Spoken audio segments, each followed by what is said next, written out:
여러분 안녕하세요. 이번 시간에는 근대국가 수립운동과 국권수호운동 그 두 번째 이야기입니다. 조선이 세국정책을 이어오다가 드디어 문호를 개방하게 됩니다. 어떠한 과정을 통해서 문호를 개방하는지 알아볼게요. 조선은 새로운 움직임이 일어나고 있었습니다. 우리가 지난 시간에 정권의 실세라고 할 수 있었던 사람이 바로 이 흥성대원군이었습니다. 이 흥성대원군이 개혁을 한다고는 했지만 백성들의 지지를 받았던 것도 있고, 또 불만이 많이 이제 있었던 정책들도 있었습니다.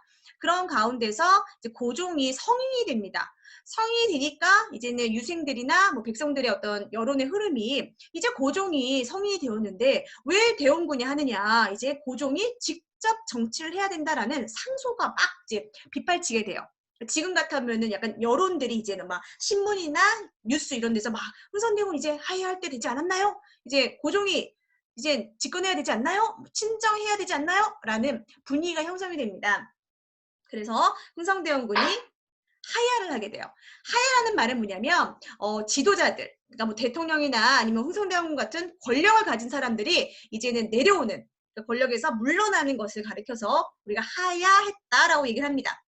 그리고 나서 우리가 고종이 친히 정치를 하게 되는데, 그러면서 누가 이제 나타나게 되냐면 고종의 이제는 중전이었던, 고종의 부인이었던 이제 명성황후 민비가 나타나게 되는 거죠. 그러면서 여론이 조금 바뀝니다. 그동안은 쇄국 정책이어서 이제 외세의 침입을 어떻게든 막아야 된다라는 분위기가 주류였다면, 이젠 이런 분위기가 나타나는 거죠. 제너럴 셔먼호를 겪었던 박교수 같은 사람들은 개항을 안 하면 뒤처진다. 그리고 독립을 보장하기 어렵다. 그리고 이제 박교수 같은 사람은 이제 제너럴 셔먼호 사건을 통해서 미국의 어떤 군사 기술의 대단함을 좀 봤거든요. 우리가 외세에는 당연히 좀 불편하고 좀 외세가 그대로 다 받아들이는 건 안 될지 모르겠지만 군사나 선진 기술은 좀 받아들여야 되지 않나? 그것이 이 나라가 건강해지고 발전하는 길이 아닐까라고 생각을 했던 것 같습니다. 그에 반면에 역시 우리 양반 유생들은 여전히 개항을 하면 서양 열강이 우리나라를 침략할 것이다. 그리고 우리나라가 이렇게 존재가 어려워질 것이다 라고 하면서 최익현 같은 사람들은 이제 쇄국 정책을 지지하게 됩니다.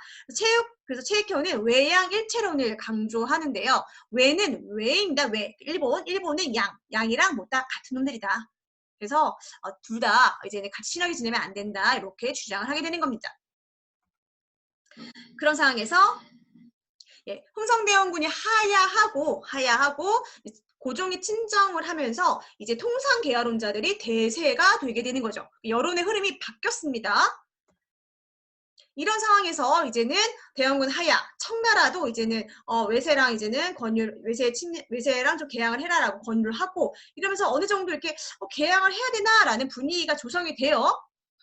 그런 상황에서 1875년 9월에 어떤 사건이 일어납니까? 바로 우리보다 10년 정도, 그러니까 1863년에 개항했던 일본이 이제는 우리나라의 개항을 위해서 쳐들어온 사건이 일어납니다.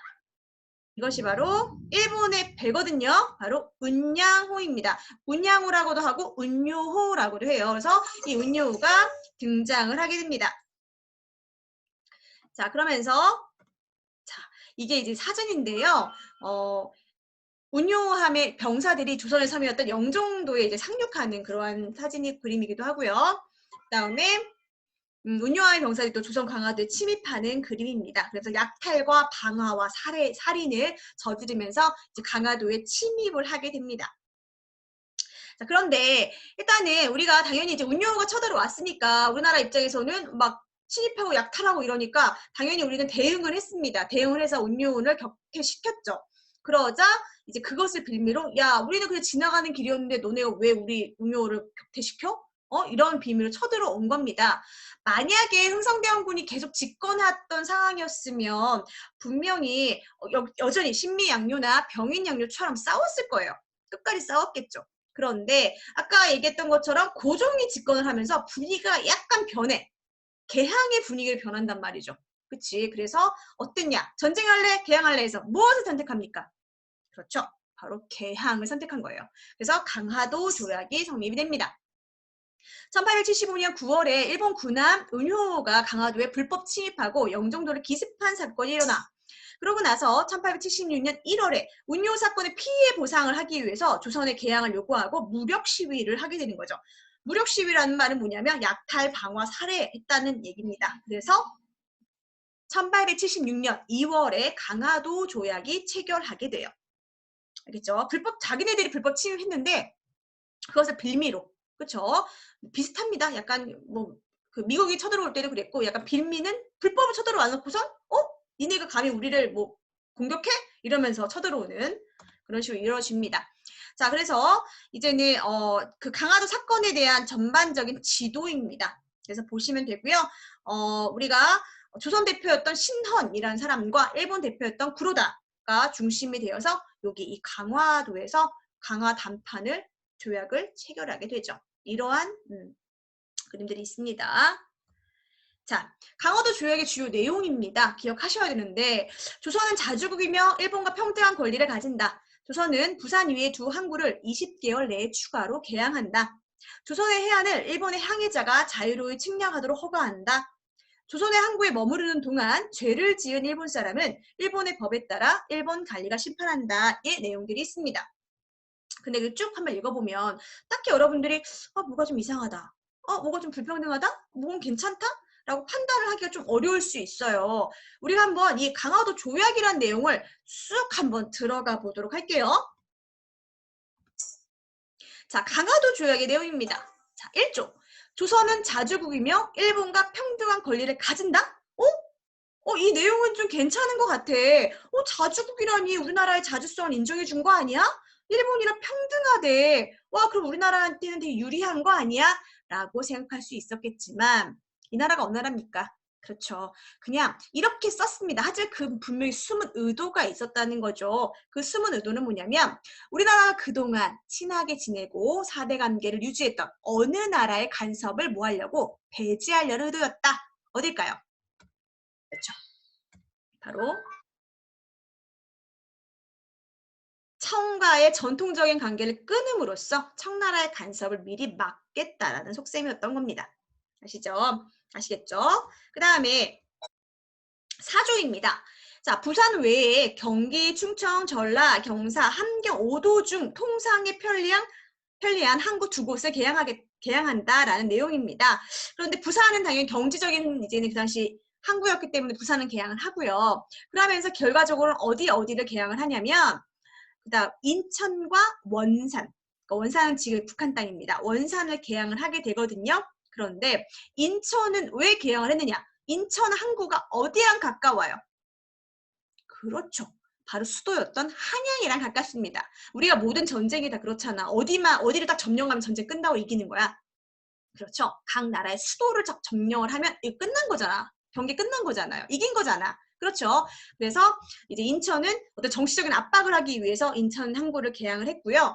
원산이 이제는 우리 동해 쪽에 있어요. 그래서 원산에 쭉 나아가면 러시아로 진출하기가 편하고 또 중국으로도 진출하기가 편한 그러한 군사적인 요지였습니다. 그래서 원산, 인천, 부산을 개항하게 되죠.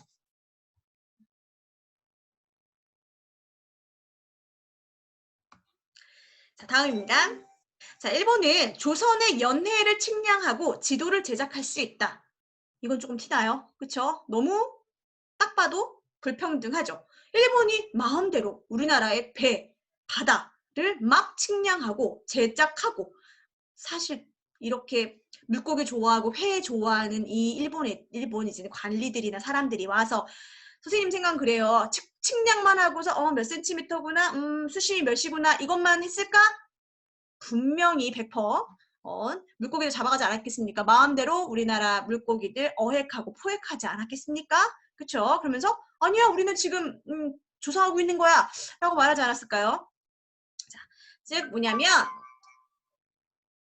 일본 군함이 마음대로 조선의 땅을 정탐할 수 있고 그쵸? 그러면서 이것을 해안 측량권을 인정했다라는 내용입니다. 이 내용 아주 많이 굉장히 불평등한 내용입니다. 그렇죠? 남의 나라 와서 마음대로 하겠다라는 내용이죠.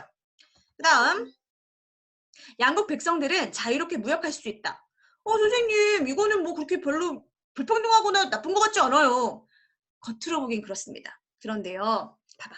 이미 일본은 우리나라보다 10년 전부터 개항을 했습니다. 미국한테 의해서 이제 불평등하게 개항을 했는데 그러면서 얘네들은 뭐예요? 이미 이제 개항을 하면서 이제 선진 어떤 기술도 많이 들어오고 하면서 공장제 공업이 많이 발달을 해요. 그러니까 예를 들어서 얘네들은 공장에서 옷을 만들어. 그러니까 얘는 옷 하나에 뭐 1,000원이야. 그런데 우리나라는 그때까지 뭐였냐면 손으로 수공업으로 이제는 옷을 배짜고 이러면서 손으로 이제는 옷을 만들었단 말이에요. 그러면 가격 차이가 당연히 어느 나라가 비쌉니까? 우리나라가 비싸죠. 그러니까 일본이 만약 1,000원에 옷 한 벌 1,000원에 들어왔어. 그럼 우리나라는 옷 한 벌에 10,000원이야. 그러면 어디 나라 걸 당연히 사겠어요. 그렇죠. 일본 걸 살 수밖에 없죠. 그러니까 당연히 우리나라의 어떤 옷, 의류 산업이라던가 우리나라의 자국 산업이 당연히 어때요? 망하게 되겠죠. 그렇죠. 그래서 경제적으로 어려워집니다. 그래서 조선이 자국에 우리나라의 산업이나 영세상인들을 보호할 수 없게 돼버리는 거죠. 자, 이 내용도 좀 기억을 하셔야 되는데 일본인이 개항장에서 이제 개항을 3개를 했잖아요. 원산, 부산, 인천을 개항했는데 죄를 범해요. 죄를 범할 수 있죠. 죄하면 약탈, 방화, 범죄, 범죄는 뭐 엄청 많아요. 도둑질, 뭐 살인, 폭행, 되게 많습니다. 이런 죄를 범했어. 우리나라에서 죄를 범했어. 그러면 피해자들은 아마도 대부분 조선인들이었을 것 같아요. 그런데 일본인이 조선인들에 대해서 이러한 범죄를 저질렀음에도 불구하고 누가 재판할 수 없다? 우리나라 정부가 재판할 수 없다. 일본 정부가 재판한다는 내용입니다. 그렇다면 그 재판이 과연 공정할까요? 과연 그래 조선인과 일본 입장에서 일본 사람이 재판하는데 과연 그 재판이 공정할 것이냐라는 거죠. 그렇죠. 그래서 이 부분 굉장히 불평등한 내용이었습니다. 조선은 그 사람들에 대해서 처벌할 수 없습니다. 그러다 이것을 가리켜서 뭐라고 하냐면 바로 치외법권을 인정했다라고 하는 겁니다. 치외법권, 어느 나라나 누구나 다 치외법권 인정되면 되게 불평등한 내용입니다. 자, 그 다음에 그 외에 이제 추가로 또 부록들을 이제는 조약을 체결을 하는데 일본 화폐의 조선 유통을 허가한다.